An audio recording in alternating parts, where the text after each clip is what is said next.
কিছু কিছু এমন শাশুড়ি আছে যে তারা ছেলের সঙ্গে বউ সুখে শান্তিতে আছে, সেটা দেখে তাদের জ্বলন হচ্ছে। সেই সব শাশুড়িরা ছেলে বউয়ের সুখ দেখতে পারে না। হ্যাঁ, আছে এমন কিছু কিছু পরিবার আছে, এমন কিছু কিছু ছোট পরিবার আছে।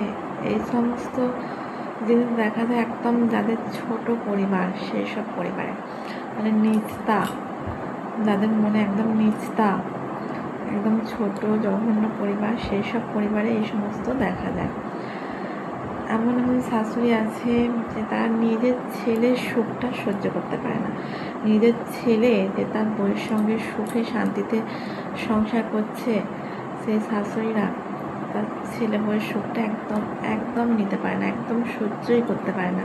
কত তাদের গায়ের জ্বালা ধরে যে তারা জানে। আমার কাছে একটাই কথা, যে ছেলে বউয়ের সুখটা তারা কেন দেখতে পাচ্ছে না?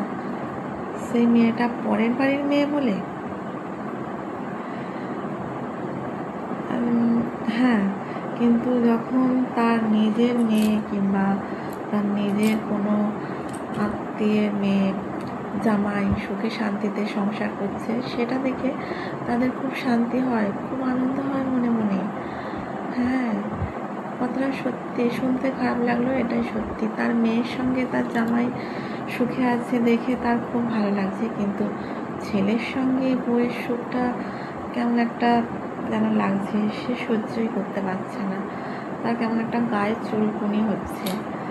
শাশুড়ি ছেলের সঙ্গে বউ কেন সুখে থাকবে? মেয়ের সঙ্গে জামাই সুখে থাক, দেখতে ভালো লাগছে, কিন্তু ছেলের সঙ্গে বউমা সুখে যাতে না থাকে, সেই জন্য সে চেষ্টা করবে সে ছেলের কানে একটুখানি কিছু কান ভাঙানি দেওয়া বইয়ের নামে, বইয়ের কাছে একটু বইয়ের গা জ্বালানো একটু কথা বলে দিল, ছেলের কাছে একটু ছেলের গা জ্বালানো কথা দিল, তাহলে এমন করে সে তার ছেলের সংসার নিজেই ভাঙছে।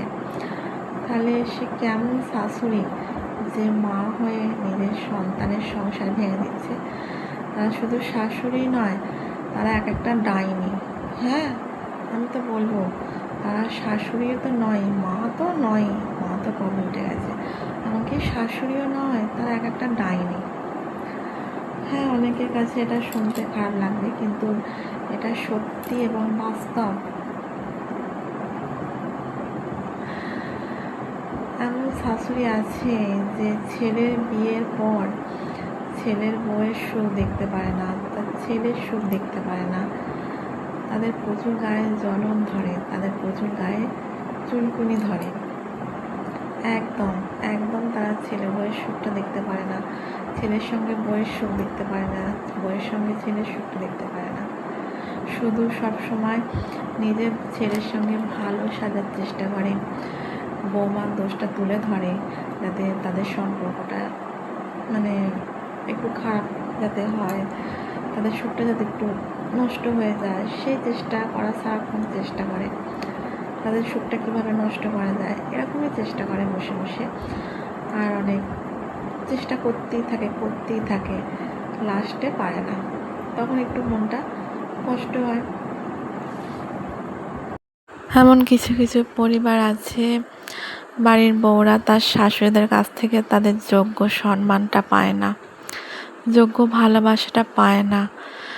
সেই বাড়িতে ননদ থাকে, যে সমস্ত বাড়িতে ননদ থাকে, যারা বিয়ের পর এসে বাবার বাড়িতে পড়ে আছে, কিংবা বিয়ে হয়নি যে সমস্ত ননদের বাবার বাড়িতে আছে, সেই সমস্ত ননদরা সবসময় চেষ্টা করবে তার বৌদি যাতে তার শাশুড়ির কাছ থেকে, তার শ্বশুরের কাছ থেকে, বাড়ির কোনো লোকের কাছ থেকে এতটুকু ভালোবাসা পাক। সেই বাড়ির ননদ সে সবসময় সেই চেষ্টাতেই ব্যস্ত থাকে, সবসময় শাশুড়ির কাছে বৌদির নামে কান ভাঙানি দেয়, তার স্বামীর কাছে একবার কান ভাঙানি দিয়ে দেয়, তার শ্বশুর মশাইয়ের কাছে একবার কান ভাঙানি দিয়ে দেয়, বাড়ির সমস্ত মানুষের কাছে তার নামে কান ভাঙানি দেয়, তার নামে মিথ্যে মিথ্যে করে কথা বলে, যাতে সে তার বৌদি সবার কাছে খারাপ হয়ে যায়। সেই ননদ কখনোই চাইবে না তার বৌদি তার শাশুড়ির কাছ থেকে ভালোবাসা পাক, তার শাশুড়ির কাছ থেকে সম্মান পাক। কারণ বৌদি যদি তার শাশুড়ির কাছ থেকে ভালোবাসা পায়, তার শাশুড়ির কাছ থেকে সম্মান পায়, তাহলে তাকে কে ভালোবাসবে? তাহলে তাকে কে আঁকলে রাখবে? নিজের সুখের জন্য, নিজের স্বার্থের জন্য, নিজের সবার কাছে ভালো হয়ে থাকার জন্য তাই সে তার বৌদিকে সবার কাছে খারাপ করে দেয়। বাড়ির ননদ হলেও সে চায় না, কখনোই সে চাইবে না তার শাশুড়ির কাছে তার বৌদি ভালোবাসা পাক, তার শ্বশুরের কাছে তার বৌদি ভালোবাসা পাক, বা বাড়ির কারো কাছে তার বৌদি এতটুকু ভালোবাসা পাক। সেই ননদ সেটা হতে দেবে না।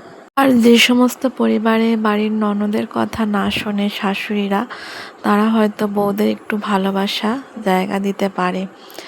আর যে সংসারে ননদের ঝামেলা নেই, সেই সংসারে বাড়ির বউরা তাদের যোগ্য সম্মান ও ভালোবাসাটুকু পেয়ে থাকে সবার কাছ থেকে।